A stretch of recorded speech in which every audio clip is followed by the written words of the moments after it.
Sorry. Sorry. Okay, let's listen.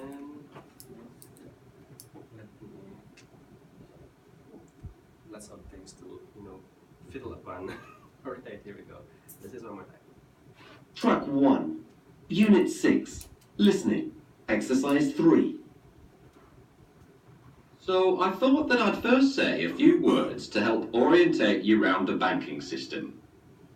As new arrivals, one of the first things you'll want to do is open a bank account. This will allow you to receive your money transfers, pay your bills by direct debit, and all sorts of other things that will make your life easier. One mistake I think a lot of people make is to just wander into the first bank they see, thinking that all banks are much the same, and ask to open an account. In actual fact, they all offer something slightly different, and some of the differences can affect you quite seriously. For example, for those of you who are studying at the university here, you may have noticed that there are 2 or 3 banks with branches near the university, Great Western and Moneysafe, for example. But only one, Finley's, actually has an office inside one of the university buildings. So it's Finley's. For the others, you'd have a bit more of a walk. Letter B. Some banks give away free gifts. Okay. Evergreen offers a laptop to people who keep a balance of more than £5,000 for 9 months. So Evergreen is for existing already, because if you maintain a balance, then it's not new, right? So it cannot be letter A. Move on. With International Union, you'll get a phone when you open your first account, and 1 or 2 others. When you open your first account, it's International Union, all right? Now the others, like Moneysafe and Northern Star, offer mountain bikes or vacuum cleaners if you put money on deposit. if you put more money on deposit, therefore it cannot be those. The answer is that sort of thing. More seriously, you should look at the sort of interest rates the bank will offer you, both if you need an overdraft or loan, or if you're hoping to get some interest on your savings. At the moment, Northern Star offers the highest rate of interest to savers, but Great Western will lend money at a lower percentage than normal to people registered on higher education courses. Higher education courses, that's students. Therefore, it's Great Western. Yeah. So you can see, it really is worth looking around. Another thing it's a good idea to inquire about are bank charges. Again, they're not all the same. Some charge the same across the board, such as Evergreen, Finley's and Northern Star. But Moneysafe actually say that if you're in credit, your account won't cost a thing. There you go. It's Moneysafe. Okay. Alright, this time guys, let's move on to the back part and let's now listen and answer to everything. Okay, here we go. Track 2, Unit 6, Listening, Exercise 5. Of course, one of the things you'll want as soon as you open your account is a debit card. So I thought I'd give you a little tour of these essential little pieces of plastic. If you look at the slide, you'll see that on the front at the top, they tend to have either the name of the bank or the company which has issued the card. Then, a bit more than halfway down on the right, you'll see this hologram with a picture which appears to move as you move the card around in front of you. This sort of detail makes cards very hard to forge, although, like with anything else, there are people out there who'll try. Then, on the back, there's another of those sophisticated high-tech details, and that's the magnetic strip, which is this black thing going from one side to the other, which contains certain coded details. While we're on the back, you'll see another lighter strip with 3 numbers at the end. That's your security number, which they always ask for when you use the card for an internet purchase or over the phone. And it also has a space where you, as the cardholder, should put your signature so that shop assistants can compare it when you sign a payment slip. Going back to the front, in the bottom right-hand corner, you'll usually find the bank logo, and just to the left of it, there's your own name in raised print. One thing you always need for telephone and internet sales is the expiry date. And on the card in front of you, that's just above the cardholder's name.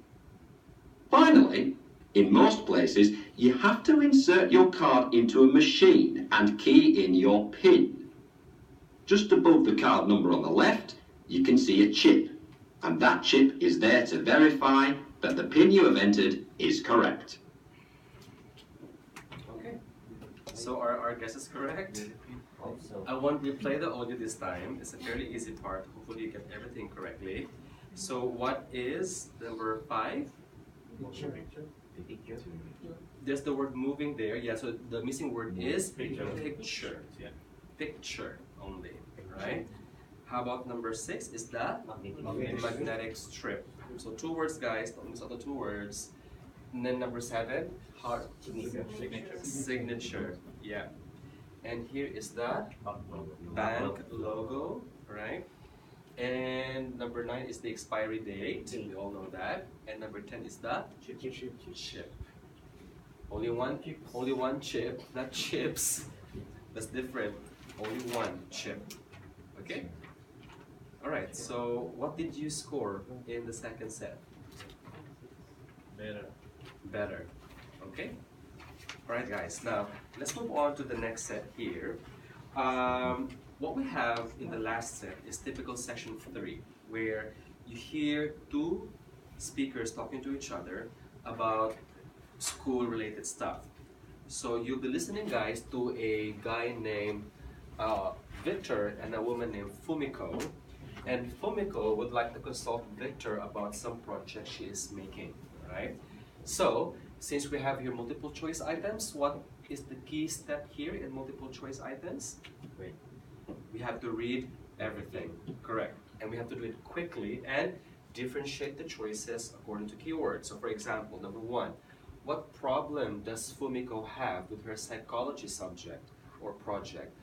She isn't interested in it, can't find enough information, or she doesn't know what to focus on.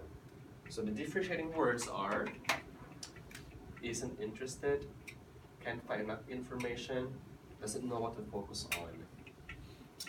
Number 2, what does Victor say about Fumiko's tutor?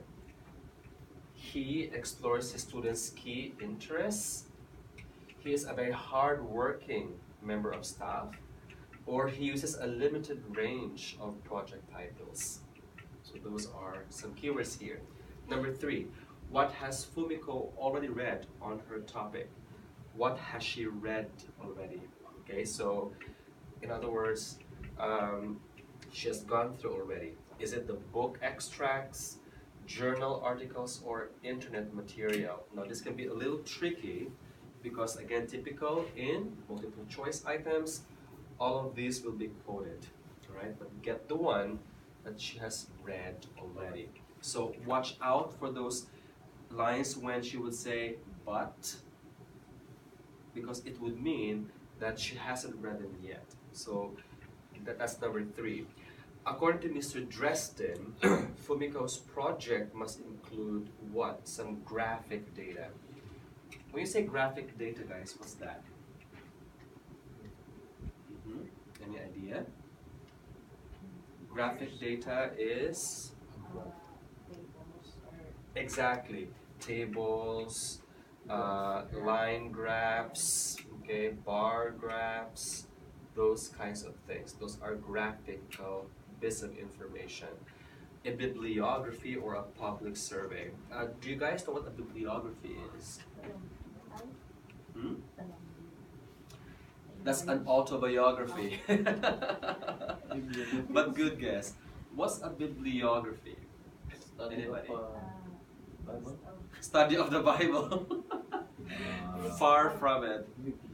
Nothing to do with the Bible. List of references. List of references. Where do you normally find a bibliography? It's on Is it at the beginning or at the end of the book? the end of the book. It's at the end of the book. those parts where the author lists down the references where he got the information. So the book title, the index is the list of topics.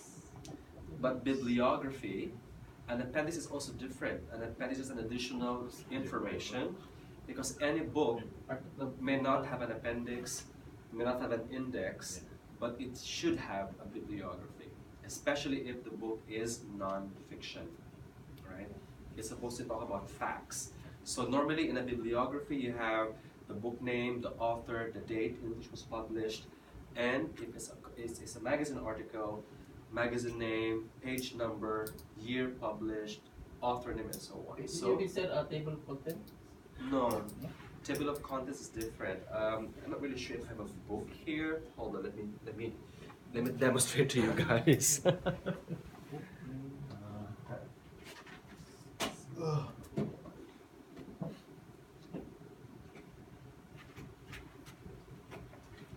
Okay, just got this from there. A table of contents is this. This table of contents is at the beginning, all right? I don't see an index, a bibliography here. Let me just see if there is. Because this is, we don't have to cross the ocean to reach the world. Okay. You mean said at the end? It's at the end. This is the index. Index. List of topics. Maybe it could be here. Hold on. Check. This, yeah, this is, it says here notes, but this is like the references. Okay, the references. So for example, for point number 1 is from D.B. Barrett and T.M. Johnson from the book entitled Annual Statistical Table on Global Mission. This is the bibliography. So where did he get the information? This is the bibliography. And if you go to a university and you make some research, that's very important because you may be accused of so-called plagiarism. If you claim that everything is yours and don't quote where you got the information, right? That's letter B. Number 5, Victor and Fumiko arrange to what? Get in contact in half an hour, meet up in the library, or have lunch together. Lunch, library, half an hour. Okay? Now, it'll move straight to number 6 to 10. Fumiko's plan. This can be a little challenging, guys, so let's take a look at how everything is going to be like. Okay, here we go. So, Fumiko's plan as recommended by Victor. They do this together. So, the plan is to first define what? Using a diagram. This is a noun, okay? Take note, this could be a plural noun, so careful if there's an S sound at the end or not at all, okay? Background. So explore relationships in the what? An example of this are the apes. What are apes? They are Monkeys. Gorilla. Like, monkeys are different from apes. Monkeys are a different category actually, but yeah, they're like monkeys. They're what? A gorilla is a different category. By the way, you say gorilla, not gorilla. Gorilla, because in Filipino we say that. Like apes. Yeah, apes are members of, or we are all what? Hey, We are animals. Okay, so number 8. Present an overview of the what for human relationships. Example of number 8 is work and home. So this again noun. Also noun. Okay, number 9. Look at 6. 6 what? 6, but it's definitely plural. Okay, there has to be an S at the end. Involved in a friendship. And predict the future blank on friendship. Okay? Sounds totally not understandable all in all, but let's just listen and make an attempt. Okay? Here we go, guys. Track 7. Unit 7. Listening. Exercise 5. You will hear 2 students talking about a project on human relationships. First, you have some time to look at questions 1 to 5. But I've got a project this term that is, part of my assessment. Sorry for that. Here we go. Now listen carefully and answer questions 1 to 5. Hi, Fumiko.